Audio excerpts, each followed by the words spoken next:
Akala mo inaasid ka, yung pala gas spasms na umiikot. Minsan yan yung pagkakamali, no? Na pagkakamala natin, ako, inaasid ako. Yung pala spasm na. Nagre-react na si bacteria na hindi niya ko kayang i-digest. Naging gas tuloy siya. Okay?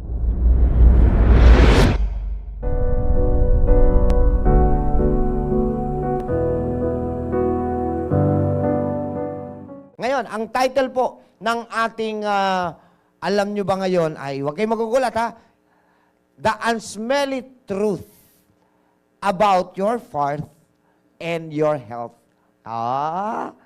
Pag tinagalog mo, hindi magandang pakinggan eh. Di ba? Ang hindi magandang maaamoy mong katotohanan tungkol sa utot na may sinasabi pala siya tungkol sa ating kalusugan. So, ang utot ay isang natural na reaksyon ng katawan sa paglalabas ng excessive na hangin, gas. Alright? Pero, bakit yung iba, bihira naman umutot? Bakit yung iba naman, walang tigil ang utot? So, senyales yun na may gustong sabihin yung katawan at yan po ang ituturo namin yan. Ang pag-utot o paglabas ng hangin ay isang natural na proseso ng ating katawan. Tama? Mayroong ilang beses lamang ginagawa ito sa maghapon, pero mayroong ilan na hindi mabilang na dami. Sinasabi na ang isang adult ay naglalabas na halos 1 litro ng hangin araw-araw, habang ang ilan naman ay umaabot ng 25 beses na naglalabas ng hangin sa maghapon. Grabe, no? Pero the normal or the usual is 1 liter of gas. Ang nailalabas natin daily sa pag-utot. Pero yung iba, yung 25 times, that's more than 1 liter. Sige, next. Bagaman ang normal lang na flatulence, Flatulence pala ang English ng utot. para nasa aeroplano. Turbulence yun. Pag may turbulence, naaalog ang tiyan, nagkakaroon ng flatulence. Alright. Sige. O ang paglabas ng gas sa ating katawan, ang dami nito ay, at ang amoy ay maaaring magbigay ng sintomas na may mali sa kalusugan. Pakinggan. Yung palang dalas o dami ng hangin na lumalabas ay senyales. Yun ding amoy, senyales. Ngayon lang natin malalaman ha. Kadalasan ang gas na inilalabas ng ating katawan ay walang amoy, maliban na lang sa ilang pagkakataon, ito ay maaring bunga ng mga sumusunod. Tandaan nyo, yung amoy niya, bunga ng mga ito. Ano yung number 1? Sobra sa dami ng fiber ang kinakain mo. Isa sa may pinakamalaking factor ng flatulence ay ang ating kinakaing pangunahin na dito ang mga pagkaing matataas sa fiber. Tandaan, pag mataas ang fiber galing yan sa mga gulay, sa mga fruits, yan ang rich in fiber. Hindi madaling ma-digest ang fiber ng katawan kapag ito ay ferment na ng bakterya sa tiyan na naglilikha ng gas. Listen. Yung fiber, okay, pag ferment, ibig sabihin ng ferment, tumagal. Tumagal na hindi kaagad na-digest, yun. Nako-convert siya into gas ng ating digestive system. Okay? So, pag hindi maayos ang digestion mo, ayan, magiging fermented siya dyan. Pag na-ferment dyan yung fiber, ayun yun, i-convert ni digestive system yon into gas at kailangan mong ilabas yung kasi yun yung magpapabigat sa tiyan mo kaya meron tayong utot. So, isa sa dahilan ng pag-utot ng hindi maayos, sobra sa dami ng fiber. Okay, number 2. Masyadong maprotina ang pagkain mo. Ang mga pagkaing may protina ay mayroong ding sulfur na ginagawang hydrogen sulfide ng ating gut bacteria. Okay, dalawa ang bakterya sa loob ng katawan, the good bacteria and the bad bacteria. Sila yung tinatawag na gut bacteria. Sila yung katuwang ng nasa digestive system sila. Si bacteria ang katuwang ni digestive system para mag-digest ng pagkain. Pagka maraming protina ang kinain nyo, yung gut bacteria natin, kino-convert siya into hydrogen sulfate. Tuloy mo, Tol. Ito ay mabahong amoy. Parang bubok na itlog. Yan. Kaya minsan, listen, pag umutot ka na parang, Ang baho, amoy itlog na bugok. Time po yon na marami kang protina na nakain at hindi kinaya nung bacteria sa digestive system na i-digest siya. Okay? So, pag amoy bugok yung itlog, anong maraming nakain mo? Itlog. Protina! Protina. Which is itlog din, maraming Oo. protein. Kaya, mapansin nyo yung itlog, amoy, because of the protein. Kaya yung gas mo, amoy protein din. Alright? Next. Okay, number 3. Madalas kang nakakain ng mga pagkain may artificial Oh, sweetener ayan, mga na candy. idinadagdag sa maraming pagkain ngayon. Kabilang sa mga ito ang sorbitol, Oh, chemical po yun na pampatamis. Okay? lactinol, Yun din. mannitol, Aha. xylitol, Ayan, mga artificial sweetener po ang tawag dyan. na hindi rin na-digest ng gut bacteria na siyang nagreresulta sa paglabas ng sobrang gas. Sa madaling salita, ang paglalabas natin ng gas o oxygen o utot ay dahil hindi kinayang i-digest properly ng bacteria sa digestive system. Yung ipinasok mong pagkain. Katulad, ito mga binanggit natin na artificial sweetener. Kaya ang candy hindi dapat more than 3 in a day eh. Hindi dapat. Kasi madami masyado yun.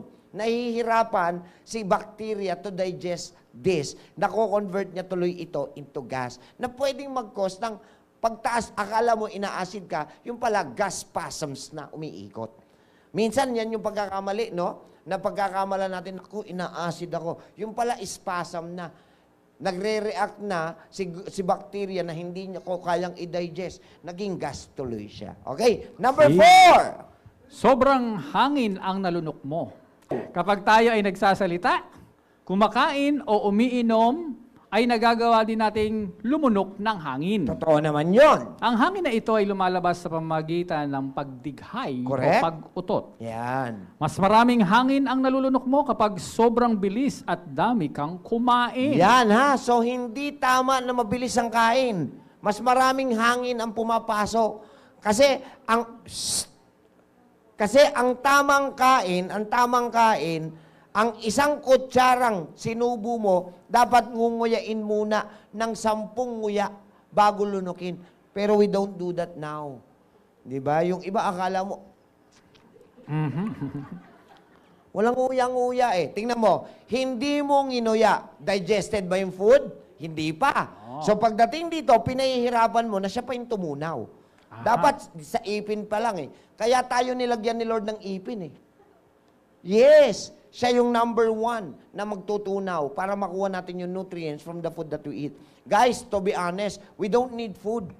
We need the nutrients coming from the foods. Tama ba? Oh, sige, tuloy.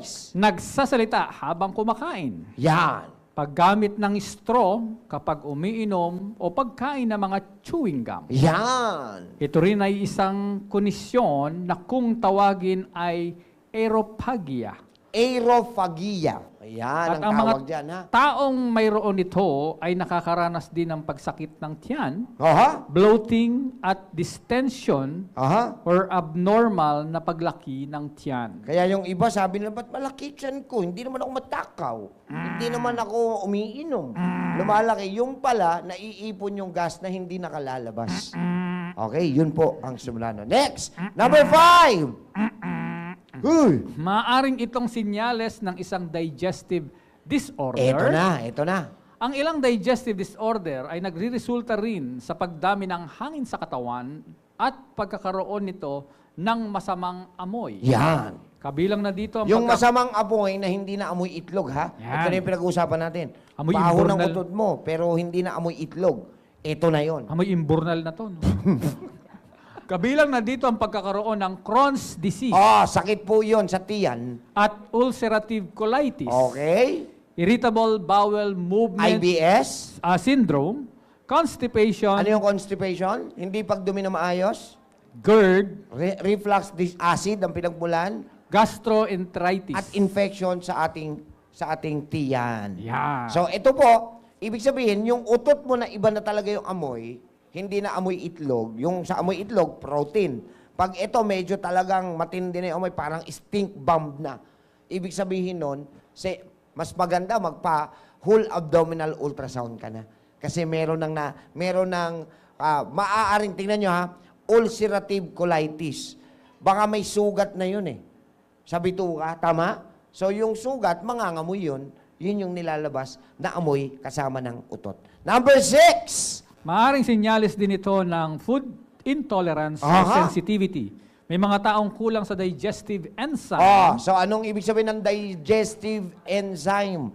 Ito po yung mga fiber enzyme. Tatlo kasi yan eh. Fiber, enzyme, and good bacteria. Yes. Yan. Yan ang kailangan ng digestive system. Pag hindi mo yan pinasok, ang enzyme sa natin nakukuha, ito po sa mga fermented foods. Yes. Katulad ng atsara, kimchi. Yes. Yan. Pwedeng-pwede ho yan. Sige, tuloy mo pare. Okay, ito rin ay nagre-resulta sa sobrang hangin o flatulence. Karaniwan dito ang sensitivity sa gluten. Aha! Isang uri ng protina galing sa mga grains na tulad ng wheat at barley. Marami ding tao ang lactose intolerance Ayun! dahil hindi nakakapag-produce ng sapat na enzyme na lactase sa katawan, kaya hindi nila magawang i-digest ang lactose na nasa gatas o dairy products na nagre-resulta ng flatulence. Yon. So, kapag may lactose intolerance ang tao, Grains. hindi niya matolerate yung Dairy. gluten, no? Sa ganito. At ang nangyayari ngayon, imbis na i-digest niya, ginagawa po niyang gas. Alright? Number 7! Sa isang Last. pag-aaral na isinagawa noong 2021, Uy, bago lang yan, ha? ay nalaman na ang mga gas-related issues ay may kinalaman din sa mataas na antas ng stress. Oh, ito yung pinakahuli, ha? Ans- Pagka pala stress ka, pwede mag-produce ang katawan mo ng gas. Ano-ano to mga to? Yung mga nararamdaman mo? Pag ikaw ay stress, anxiety, pagkabagabag, at depression sa Ah. mga tao. At ang flatulence ay isa sa pinakamadalas na sintomas nito. Batay sa paliwanag, kapag ang isang tao ay stress o nag-aalala, ay mas mabagal na nadadigest ang pagkain sa tiyan. yung Nagagawa itong i-ferment ng bakterya sa tiyan ng mas matagal din na nagre-resulta sa mas maraming gas. So, ibig sabihin, pakinggan nyo ha, if we are mentally unstable, yun eh. Anxiety, stress, depression, that's mentally unstable. Tama? Instability yon.